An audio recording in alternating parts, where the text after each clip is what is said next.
pegar debaixo da cadeira quem tem um papelzinho e puxar um papelzinho?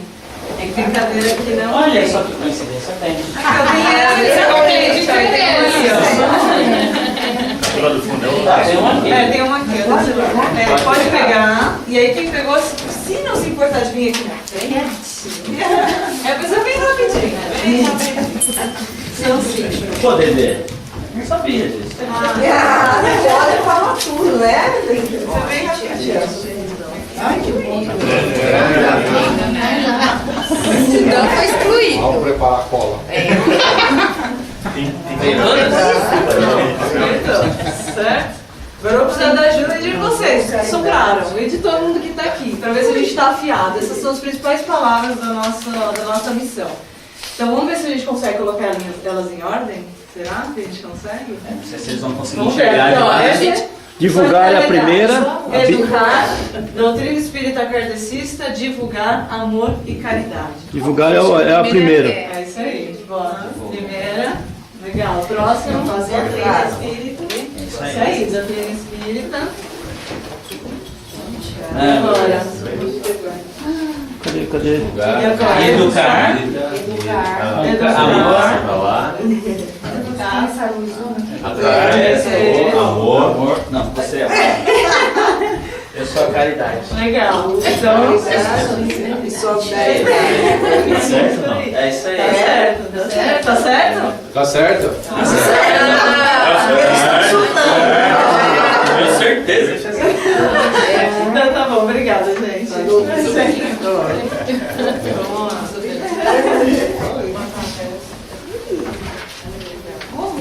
Vocês estão bem, vocês estão bem. Calma.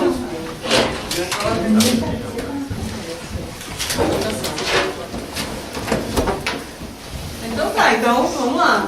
Nossa missão é o quê? É divulgar a doutrina espírita, kardecista e educar através do amor, da caridade e da solidariedade. Então vamos começar com divulgar. O que é divulgar? Segundo o nosso Michael, divulgar vai ser o quê? Fazer conhecido, tornar público, apregoar, propagar-se, difundir. Isso segundo Michaelis. E agora com relação ao espiritismo, né? Vamos ver o que nos diz. Vamos lá, eu vou começar com uma frase de Jesus, que ele foi o nosso maior divulgador. Que ele falava, orar, ide e pregai. Ele mesmo escolheu 12 apóstolos para poder propagar a palavra dele, o que ele veio trazer, que foi uma nova doutrina, foi trazer o Deus de amor, Deus do perdão. Então ele mesmo divulgou, começou divulgando. E aí para o Espiritismo, a gente tem lá, para o André Luiz, ele interpreta o Espiritismo como uma escola. Né? E a escola, ela para ter um papel, para cumprir o seu papel, ela precisa divulgar, ela precisa difundir uma informação. E para Kardec, sendo o Espiritismo uma escola, ele precisa propagar, ele precisa difundir a informação, o que é. Porém, quem que é Kardec, né? A gente fala do Espiritismo, Kardec, mas vamos lá, vamos conhecer quem é o Kardec. Então, divulgar a doutrina espírita kardecista. Kardec, na verdade o nome dele eu vou ter que ler, né? Vamos lá, Hippolyte Léon Denisard de Rivail. Ele nasceu em Lyon, no mesmo dia do aniversário da Clara, que coisa, 3 de outubro, só que de 1803, ou 4, ele nasceu em família católica. Ele se dedicou às ciências, filosofia, ele era muito estudioso. Aos 14 anos ele dava aula grátis para alunos menos adiantados. Aos 15 anos ele estudava com Pestalozzi, não sei se vocês conhecem, mas foi o maior pedagogo, reformador educacional que existiu. E ele estudava com Pestalozzi. E aos 15 anos de idade, o Pestalozzi teve que viajar, e aos 15 anos de idade ele substituiu o Pestalozzi, ou seja, ele não era fraco. Né? Ele era bem espertinho. E ele, aos 18 anos, ele se formou, né, em Ciências e Letras, estudando muito sempre. E ao longo da vida, ele falava 5 idiomas, fluentemente. Então ele falava, alemão, inglês, italiano, espanhol e holandês. E ainda conhecia o latim e o grego. Então ele realmente gostava, né, de estudar. Agora, como é que ele virou Kardec? Né? De Hippolyte ele virou Kardec. Então vamos começar falando que aos 50 anos de idade foi que tudo começou. Ele duvidou das manifestações dos espíritos. né? Como foi isso? Então a gente tem que voltar um pouquinho na história das irmãs Fox, nos Estados Unidos. Acho que algumas pessoas já conhecem essa história. Que as irmãs Fox... Opa, pode botar um pouquinho? Aí, obrigada. Já chegou lá. As irmãs Fox, na verdade, eram duas meninas, né? Uma acho que 18 anos, outra 15 anos, que idades eram essas. E elas tinham mediunidade de efeitos físicos.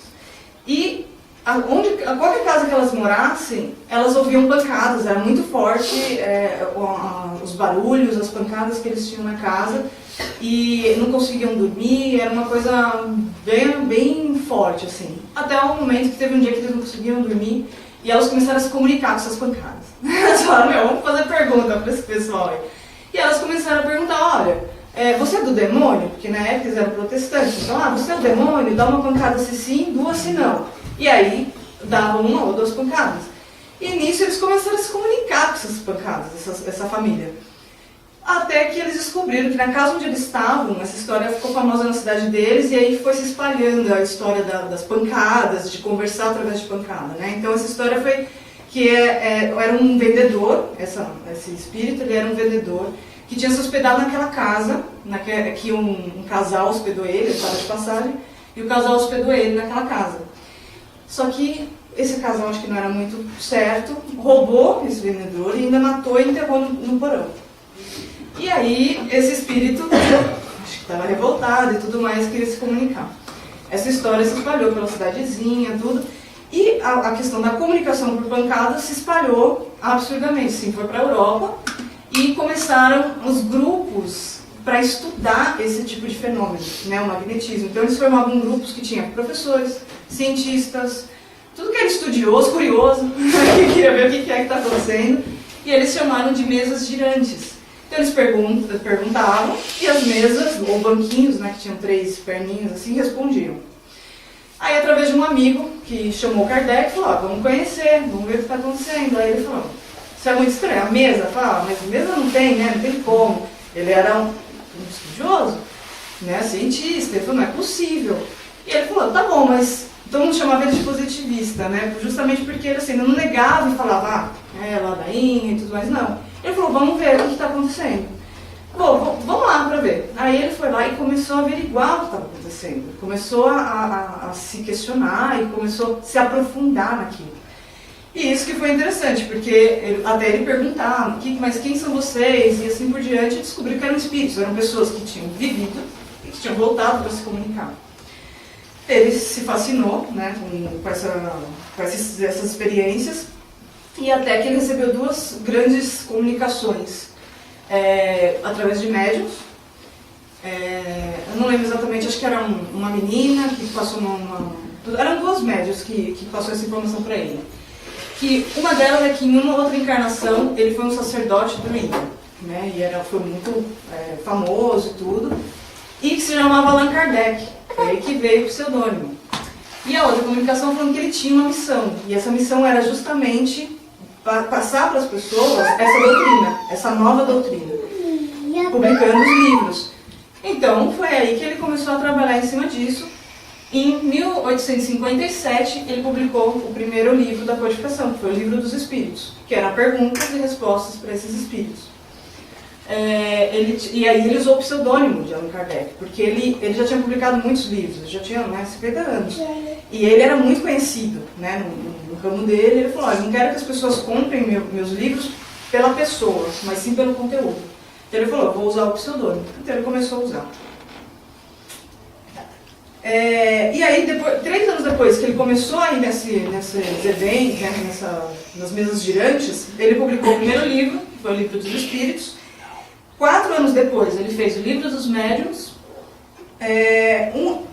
3 anos depois, o Evangelho segundo o Espiritismo. 1 ano depois, o Céu e o Inferno. E 3 anos depois, a Gênese. Ou seja, foi fazendo... O Céu e o Inferno acho que foi mais rapidinho, né? 1 ano depois. E aí ele morreu em 69, com 64 anos, por um aneurisma. Trabalhando aí 15 anos com a doutrina, com essa doutrina maravilhosa e abençoada. Aqui eu até pus as fotinhas que a gente foi lá visitar. É bem legal lá, uma energia bem gostosa, bem bacana. Quando a gente quiser fazer a palestra, a gente quiser uma... Foi lá, Pode passar. Pegou uma ponte aérea. Legal, então assim, o que ele trouxe, né? A doutrina kardecista é uma doutrina aberta, uma doutrina progressista, né, que eles chamam. E ela integra 3 grandes conhecimentos, que são o quê? A ciência, que é o fato, né, analisado, a filosofia, que incentiva o homem ao autoconhecimento, e a religião, que é preconizada por Jesus, o ideal de fraternidade, de amor. Obrigada. E ela tem os 5 princípios básicos. Eu até trouxe a imagenzinha aqui no meio do bala. Então vamos lá. Tem os 5 princípios básicos dessa doutrina, que é o quê? A existência de Deus. Então Deus como um criador de todas as coisas. A imortalidade da alma, que é o espírito como um ser inteligente, que não morre, né? A pluralidade das existências, ou seja, a evolução através da reencarnação. Então a gente volta para continuar na nossa evolução. A pluralidade dos mundos habitados, então existem vários mundos superiores, inferiores, né, todos habitados. E comunicabilidade dos espíritos, então são as pessoas encarnadas que voltam para se comunicar com a gente, encarnados. Encarnados que desencarnam, que voltam para se comunicar. Legal pra gente. Legal, então a doutrina espírita, a gente vai divulgar a doutrina espírita kardecista. E também a gente vai educar. Agora, o que é educar? Né? Vamos lá, é ministrar a educação, doutrinar, formar inteligência, coração e espírito, instruir. Obrigada. Então, para o espiritismo, vamos lá, a gente começando com Allan Kardec. Para o Kardec, educar, ele diz que o espiritismo ele fornece uma base para você entender a educação para o ser, do ser. Mas do psiquismo, né? Não aquela educação que vem de fora, aquela superficial, mas sim aquela educação que atinge o nosso ser, que atinge o nosso coração, efetivamente. E ele acredita que o espiritismo consegue fazer isso. Porque ele não acreditava na fé cega, né? Que ele acredita não existe fé inabalável. Para ele, a fé tem que ser raciocinada, tem que ser encarada face a face com a razão. Ou seja, não é ver para crer.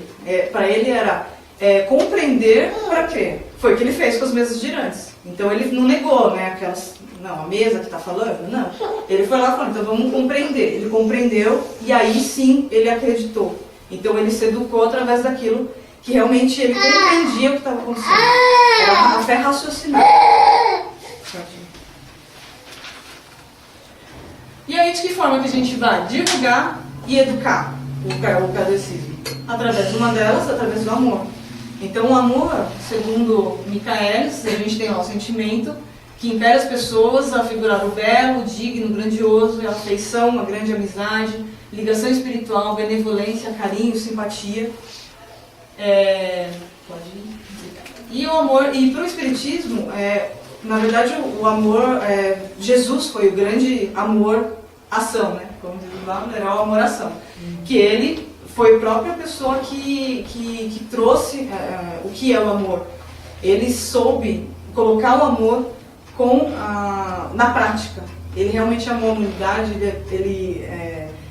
tudo que ele fez foi com muito amor, né? Ele se dedicou completamente a isso. Isso foi Jesus que conseguiu fazer isso. Agora, o amor para a doutrina é o sentimento, né, para o Espiritismo, segundo o Evangelho, é o sentimento por excelência. É quando o sentimento chega num patamar de evolução do progresso realizado, né? Esse é o sentimento máximo que a gente consegue atingir. E o amor, assim, ele traz o aperfeiçoamento moral. Então, quando você ama, você consegue se aperfeiçoar cada vez mais. A sua moral, ela consegue ser aperfeiçoada. E, assim, o amor, se você não tem o amor, você sofre, né? Então, é preciso amar para não sofrer. A gente... É muito difícil a gente compreender esse sentimento, né, verdadeiro.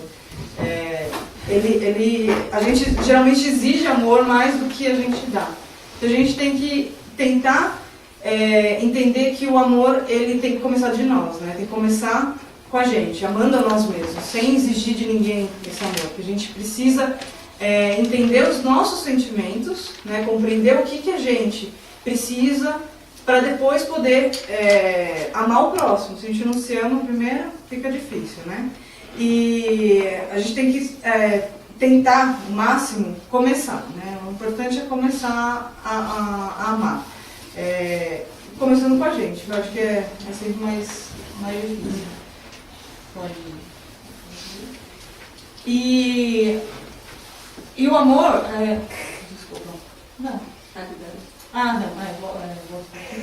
Não, tá certo, desculpa. Aí, agora não, tá certo, desculpa. Vou pra frente. Agora foi.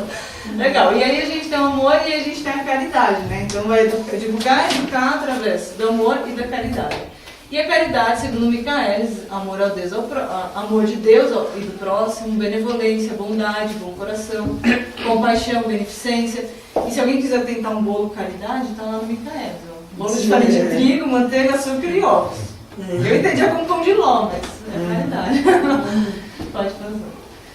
E segundo Chico Xavier, o amor, na verdade, a caridade, na verdade, é um processo de somar alegrias, dividir, multiplicar a esperança, diminuir os males, né, e tentar trazer para a Terra o máximo de alegria para o próximo, o máximo de esperança para o próximo.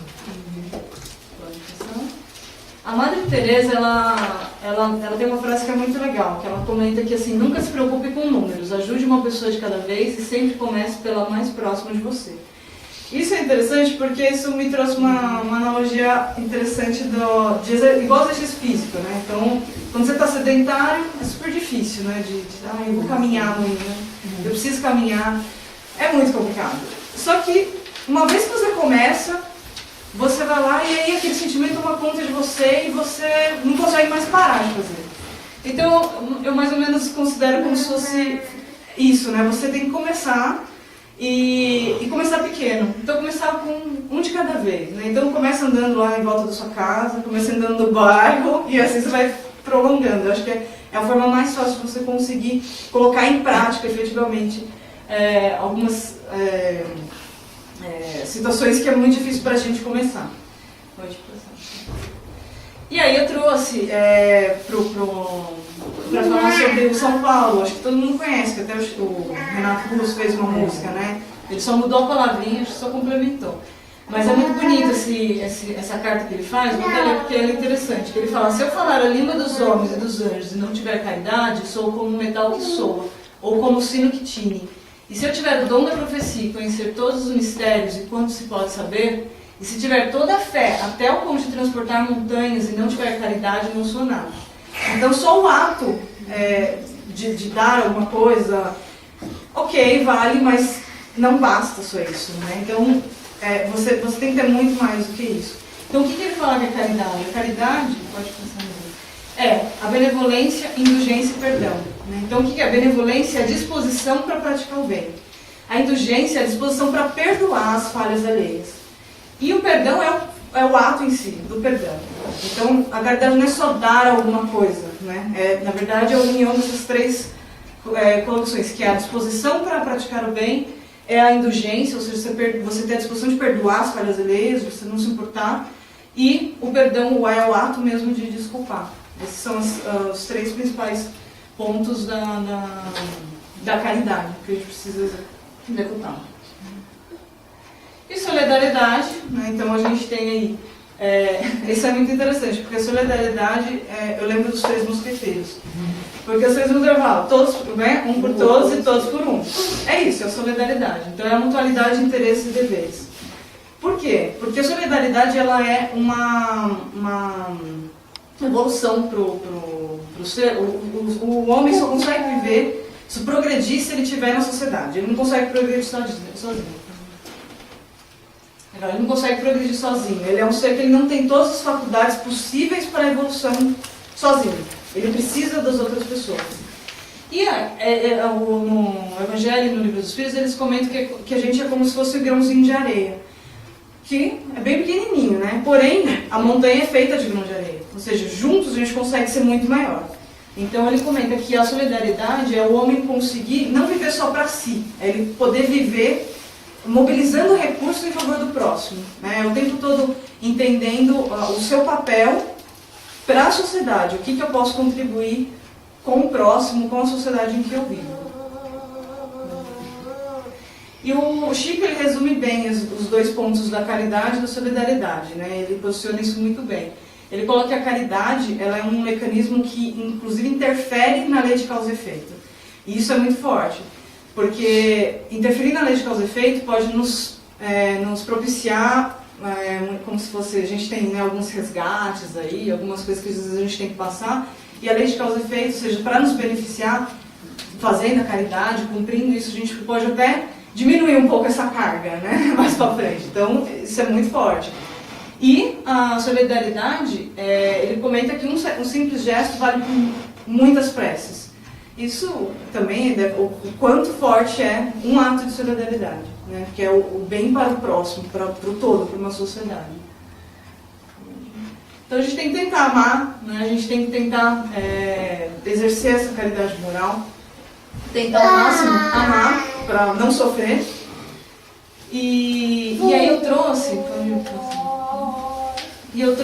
em ação, né? Um pouco em ação, como é que a gente poderia transformar todas as palavras em ação.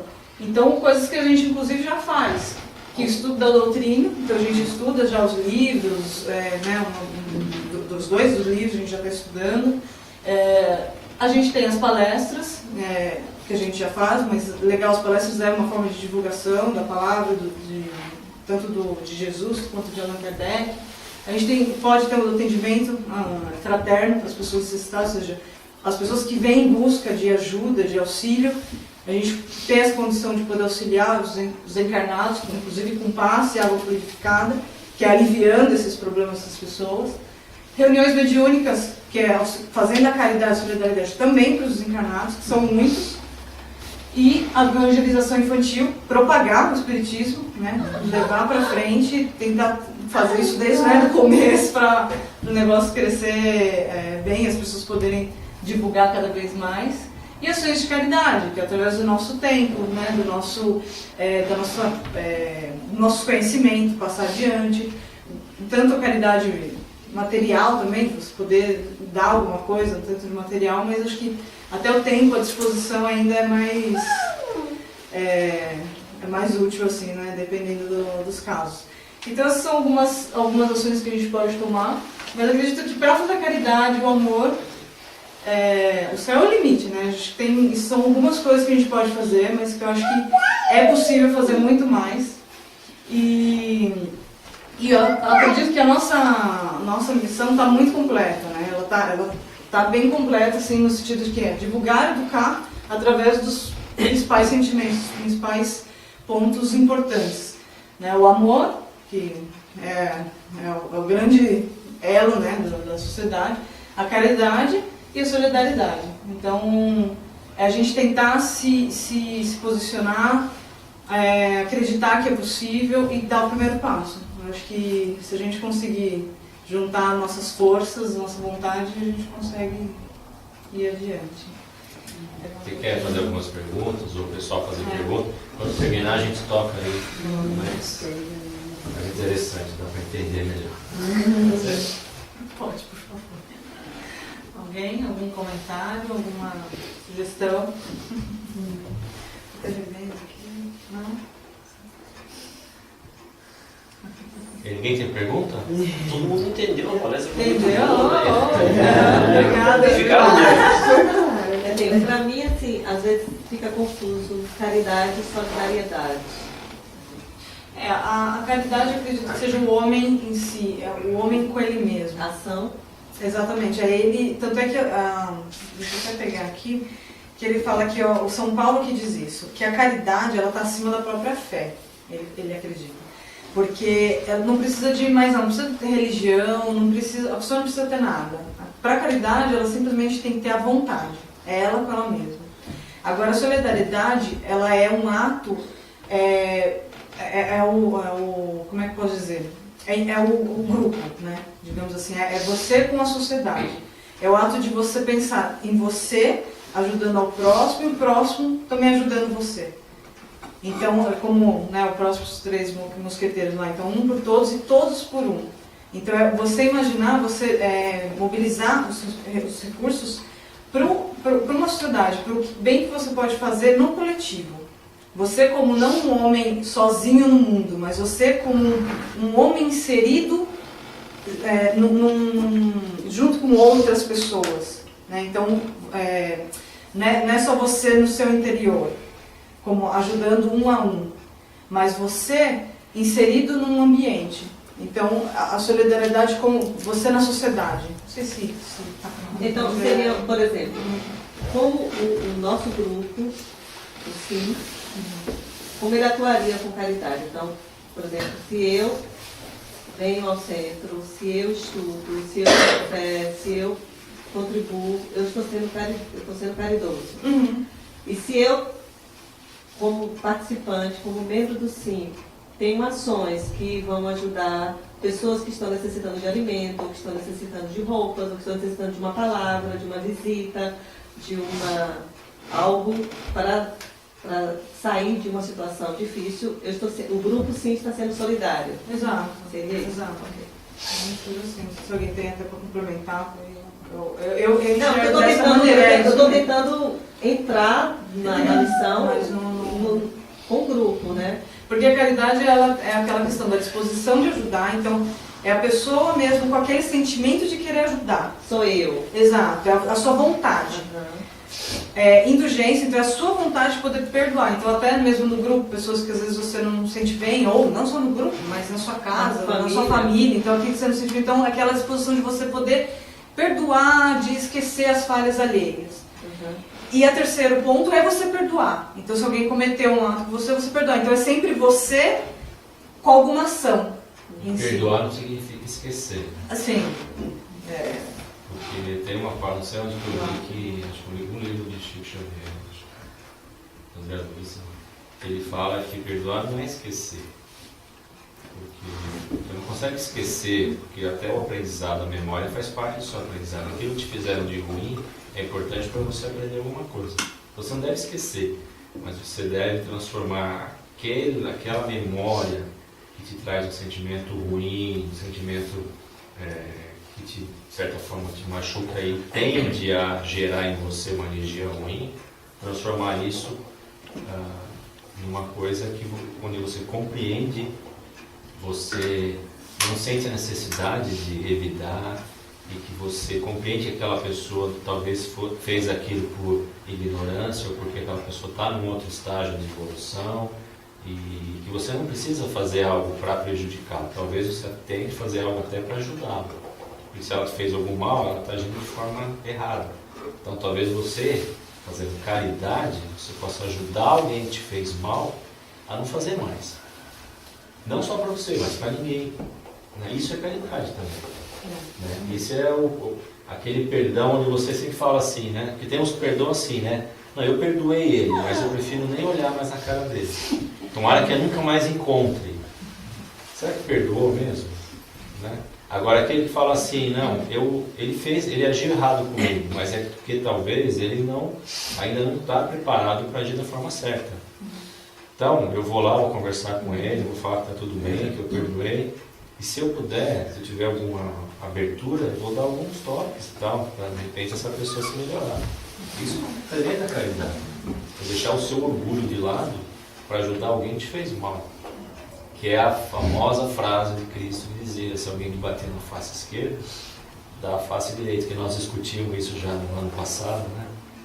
E até eu lembro que no dia eu mencionei assim, que eu entendi isso da seguinte forma: estar sempre pronto a ajudar alguém, mesmo que essa pessoa já tenha lhe ferido uma face. Ou seja, você tem uma outra face para oferecer, não é oferecer para a pessoa bater, mas é estar lá para ajudar aquela pessoa, da mesma forma que você estava antes dela te bater.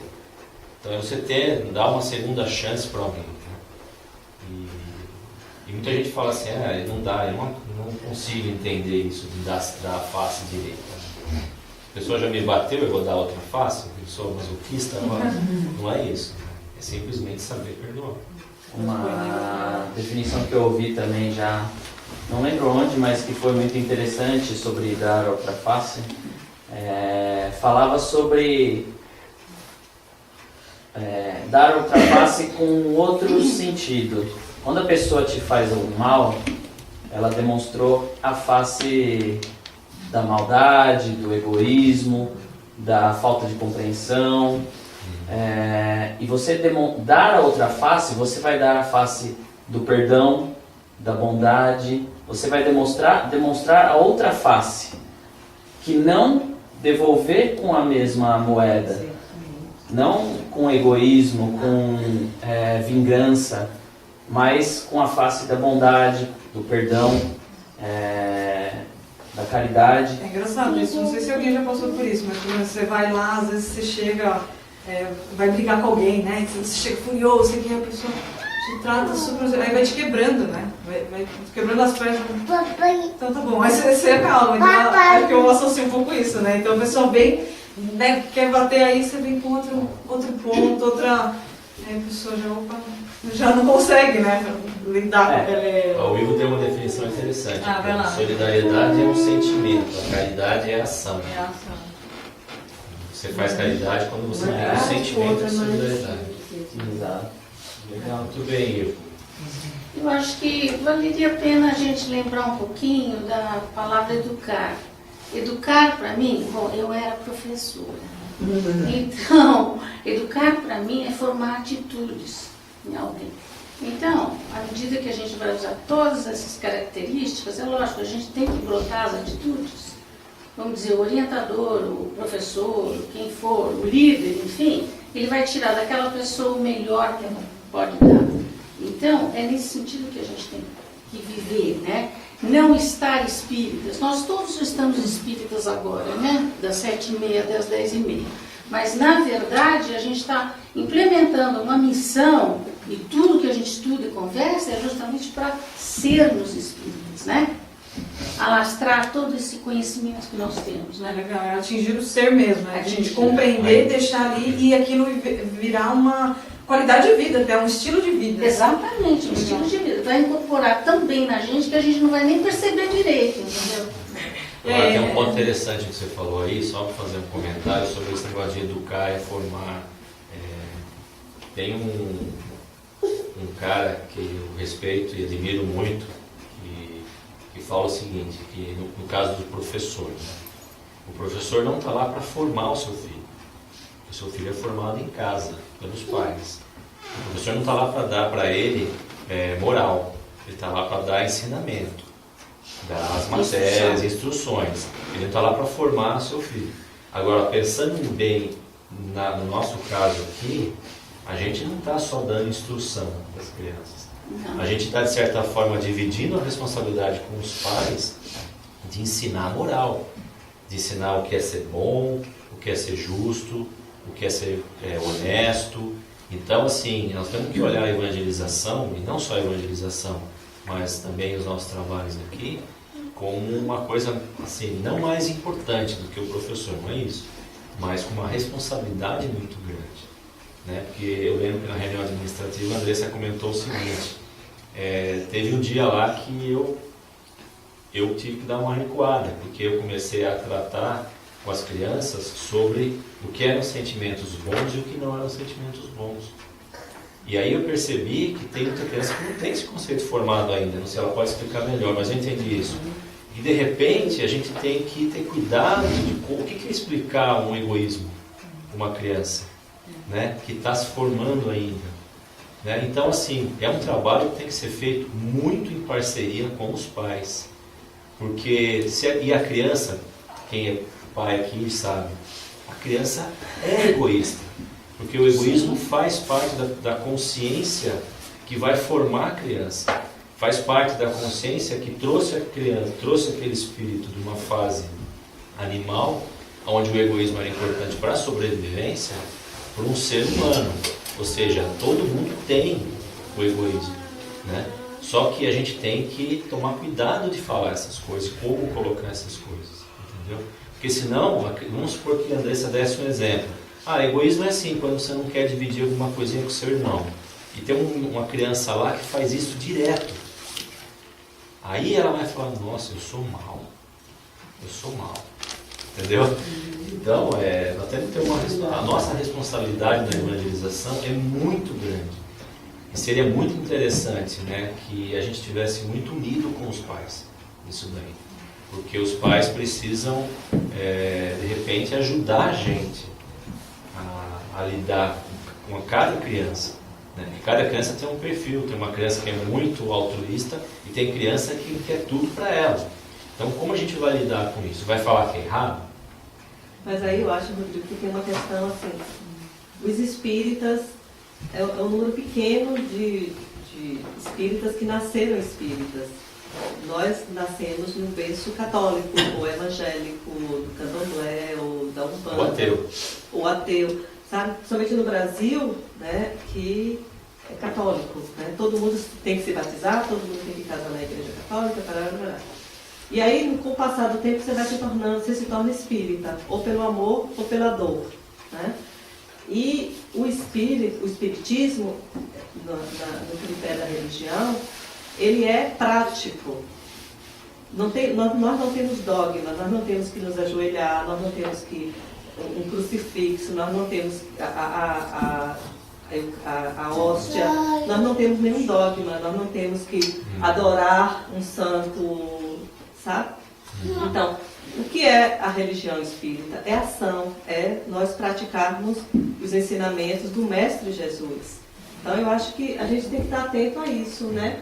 Tipo assim, é muito bonito a gente vir para o centro espírita e ter uma palestra e falar bonito, mas chega em casa, não pratica. Chega em casa, não é atencioso, não é caridoso, não é amoroso com os nossos familiares, e que a gente sabe que pela reencarnação os nossos, digamos assim, as nossas missões, na maioria das vezes, estão na família. Você está com uma mãe, com um irmão, com um filho, que de repente lhe traz lembrança de uma vida passada em que vocês foram inimigos, nós fomos inimigos, e hoje estamos na mesma família.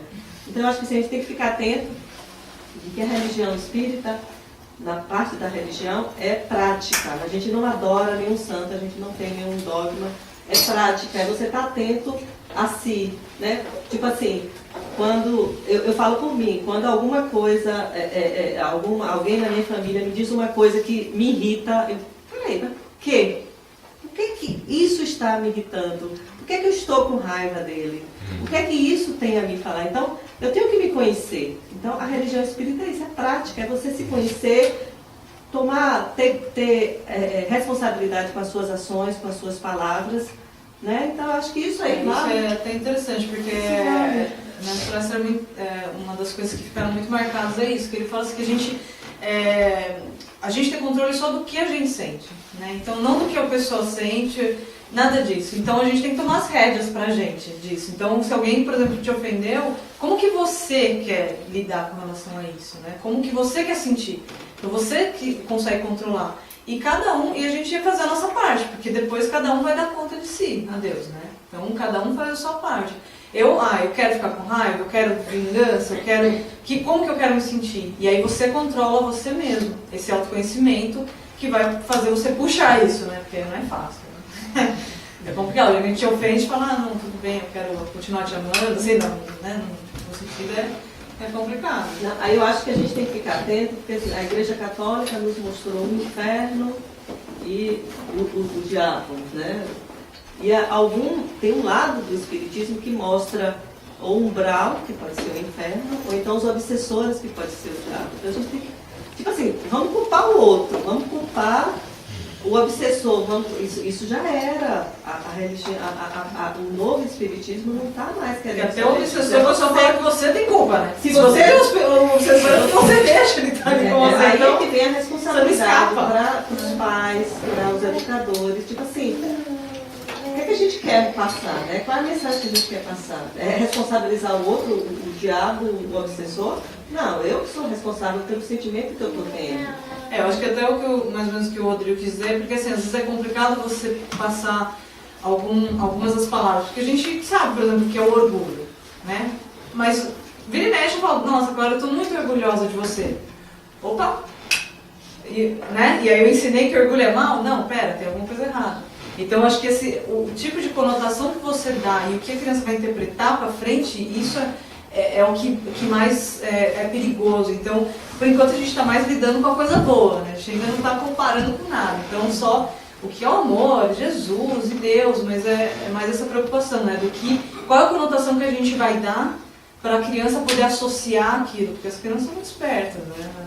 Aí você fala uma coisa e o pai age de outro jeito também, que é complicado. Você fala, gente do céu, né? Então, você tem que lidar, é complicado. É extremamente importante que os pais tragam pra gente coisas em casa que, por exemplo, a criança comenta e os pais falam assim, peraí, mas isso aqui ela comentou que ela deve ter ouvido isso, às vezes a criança pergunta, né?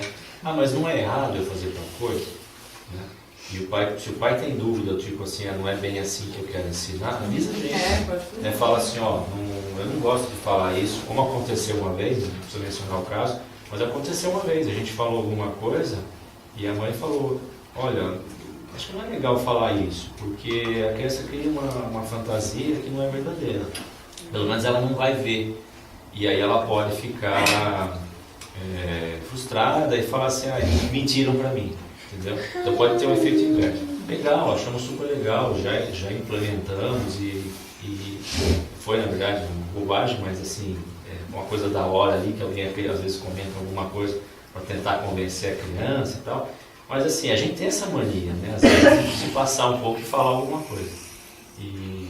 Então assim, a Andressa ela é muito consciente disso, ela toma o maior cuidado com isso e tal. Mas é interessante que os pais tragam, porque às vezes até as crianças têm alguns valores, falam, mas eu não ensinei isso, mas é legal, ela aprendeu lá na evangelização.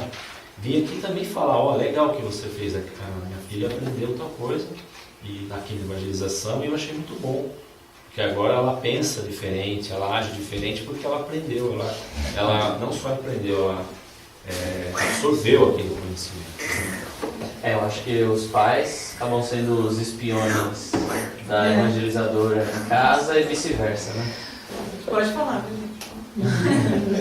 Não, eu queria só para fechar essa questão da educação, um exemplo de minha neta, né? Ela tem 8 anos e ela, ano retrasado, ela estudava numa escola católica, o St. Francis, lá em Renato. E agora ela está estudando numa escola mais alternativa, tá? Montessori. E aí a gente começa a comparar, né? Não é alternativa, é construtivismo. Mas ela é alternativa a escola, não é Montessori. Ela é alternativa. Isso é o construtivismo. Ela é totalmente... Não é a Waldorf, não é? Hã? Não é a Waldorf, né? É outra filosofia, não sei que lá no Brasil não descobrindo Waldorf? Não. E aí, assim, por exemplo, o horário da escola, você tem que estar na sala 8 horas. Porque é a lei da escola. Isso é o que diz na católica, né? É a lei que você tem que estar 8 horas. Essa escola, você tem que estar 8 horas porque você tem o respeito aos professores que estarão lá 8 horas te esperando. Você vê como é diferente. Funcionamento. Não é porque é horário, é regra, é norma, você tem que estar lá 8 horas. Não, é porque o professor já está lá. Por trás da regra. Pois é, a sua responsabilidade, o respeito pelo outro que já está lá te esperando. Aí a solidariedade. Você é inserido no contexto de uma sociedade, né? De algo maior.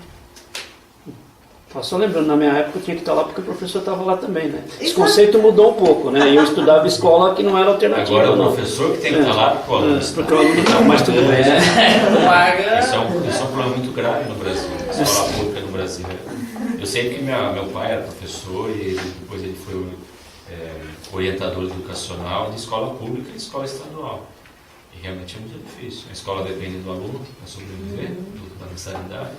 E os pais do aluno, acham que eles são sócios da escola, que eles podem criar regras na escola, fazem parte do conselho administrativo e diretivo e tudo da escola. E a gente não costuma meu filho participar, vai entrar, né? meu filho não vai fazer a prova hoje, meu filho está assim na escola. A gente não costuma participar, fala a gente porque eu também não participava muito, né? Mas no Brasil a gente não costuma participar tanto da escola, né? Quando a gente colocou a Clara na Waldorf, que a gente começou a aprender um pouco disso, né? Porque não é deixar lá e faz aí, né?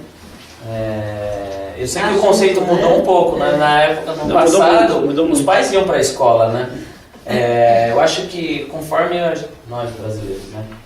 Começamos a nos desenvolver, ter mais, o país começou a crescer, ter mais dinheiro, a gente começou a ter mais tempo, a gente começou a achar que o dinheiro resolve as coisas. E o dinheiro não resolve, né? Tudo. Resolve algumas coisas, mas não resolve tudo, né? Para a educação do nosso filho, resolve um pouco. Parece que está gravado. Posso falar, Matheus? Você falou de caridade e solidariedade. Caridade, o espírito com ele mesmo. fazendo para os outros, de solidariedade, e ele em relação a uma sociedade ou a um grupo. A gente pode transferir esse conceito para o grupo nosso, por exemplo, o grupo sim, ser caridoso com outras pessoas e também ser solidário também, solidário e fazer parte da... Porque aí eu acho que a gente, como indivíduo, a gente pode ser solidário com o nosso grupo. E esse grupo ser caridoso com uma outra parte, sei lá, dá para extrapolar isso aí. Porque ali como é que se diz? Ele está falando do grupo, né? Não é de cada pessoa. Tudo bem que a gente sabe que a vibração de cada um vai fazer a vibração do grupo. Se todos nós tivermos esse conceito de que ajudar, a gente vai melhorando. Eu não vou ser que nela ali, que é mais difícil, eu ainda estou caminhando ainda. Mas, por exemplo, a gente pensa em melhorar, a gente pensa em fazer as coisas. Se a gente fosse melhorando aos pouquinhos, cada um se melhorar aos poucos, a gente vai estar fazendo a solidariedade em relação ao nosso grupo. E daí nós juntos podemos fazer a caridade para alguém. E se a gente extrapolar essa caridade do grupo para um grupo maior, a cidade ou alguma outra coisa, a gente vai estar fazendo, pode fazer essa analogia. Funciona? Mais alguma Eu coisa? sei que a gente está já quase chegando. Não, mas Ainda tem tempo? Então, gostou. Não é bem uma pergunta, mas é um negócio interessante que enquanto a Andressa estava preparando a apresentação, foi uma surpresa para mim, porque eu não sabia, né? O Chico Xavier não. O Allan Kardec começou a ter contato com o Espiritismo com 50 anos. E ele morreu com 64. É muito pouco tempo. Olha o que ele fez para o Espiritismo em poucos anos, 15 anos. É impressionante. Não tem tempo ainda. Tem um texto, um audiolivro que eu vi, quem quiser depois eu posso passar, que explica a história do Allan Kardec do ponto de vista espiritual. São os espíritos explicando como que eles prepararam o Allan Kardec para ele vir estudar tudo que ele estudou, ler tudo que ele leu, ter todo esse conceito, essa bagagem aí, para ele poder codificar o espiritismo, porque estava sendo preparado. Ele não era médio, né? Não. Pois é, ele não era médio, isso que é o mais legal. Mas isso é bom, acho que isso fazia parte. Ele tinha que ser totalmente razão. Ele tinha um pouquinho de mediunidade, porque na revista espírita tem uns casos que ele sentiu que estava errado. Não é só isso, o evangelho. Isso é a mediunidade que chama pública, geral. No evangelho segundo o espiritismo tem uma historinha lá que não é de... Ele que escreveu, você vê que foi meio... Não é de um cara que tem a capacidade que ele tinha. Então foi intuído. Dá para ver que foi intuído. Ele escreveu meio...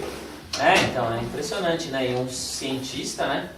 Um cara extremamente instruído, falava 5 línguas e entendia mais 2, né?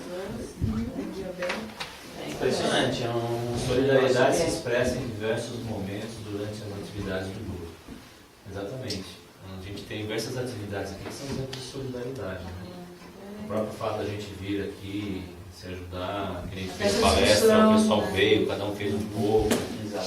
Isso aí tudo faz parte. Eu queria só dar um feedback da evangelização, que eu estou muito feliz com a evangelização infantil, que, nossa, a Helena, ela sempre comenta, filme Pensadores da Guarda, coisas que vocês fazem aqui, ela está desenvolvendo muito, assim, está mudando a cabeça. Aí, mas uma coisa só, a Janaína deu uns percalços, ela não conseguiu chegar antes, mas ela queria vir conhecer o grupo. Seja bem-vinda. Você não pegou uma super palestra, mas Ela está gravada, vai estar na nuvem. Pessoal, o vídeo está pronto. Alguém tem mais alguma pergunta? Podemos rodar o vídeo. Põe na tela, pode. Bom, pessoal, só relembrando, essa é uma prece de Caritas, com musiquinha e tal, pra gente poder sentir a prece. Tentem realmente observar exatamente o que ele fala, racionalmente, né, até. Entende que é muito, muito completa essa oração, é muito bonita. Vamos lá?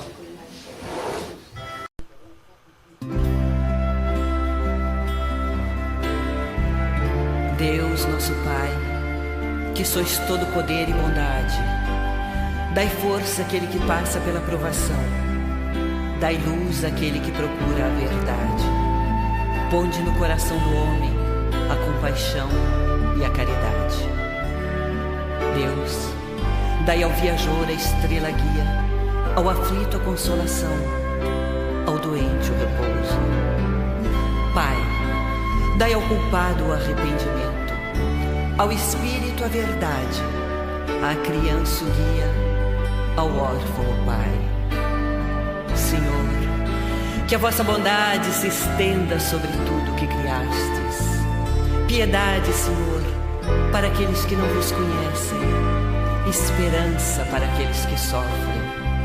Que a vossa bondade permita aos Espíritos Consoladores derramarem por toda parte a paz, a esperança e a fé. Deus, um raio, uma faísca do vosso amor pode abrasar a terra. Deixai-nos beber nas fontes da vossa bondade fecunda e infinita, e todas as lágrimas secarão, todas as dores se acalmarão. Um só coração, um só pensamento subirá até vós, como um grito de reconhecimento e de amor. Como Moisés sobre a montanha, nós vos esperamos de braços abertos. Ó bondade, ó beleza, ó perfeição, e queremos de alguma sorte alcançar a vossa misericórdia. Deus, dai-nos força de ajudar o progresso, a fim de subirmos até vós. Dai-nos a caridade pura, dai-nos a fé e a razão. Dai-nos a simplicidade, que fará de nossas almas o espelho, onde se refletirá a vossa divina imagem.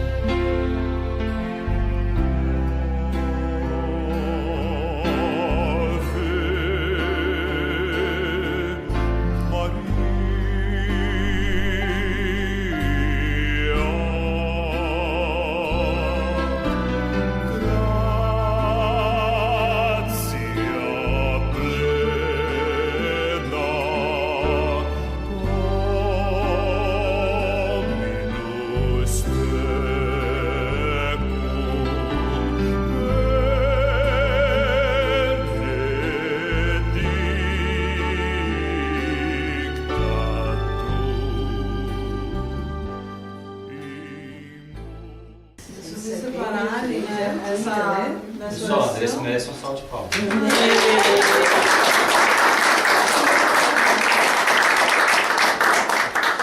Vocês repararem, nessa oração, ela praticamente falou tudo que a gente comentou, né? Caridade, solidariedade, a gente consegue inserir. Então, acho que ela é muito completa e praticamente, eu acho que essa prece é a nossa missão. Então, se a gente esquecer... Agora, qual que é a nossa missão mesmo? Ai, meu Deus. Quero me levar. Falei que era certo. Quem era doutrina espírita? Cadê sim?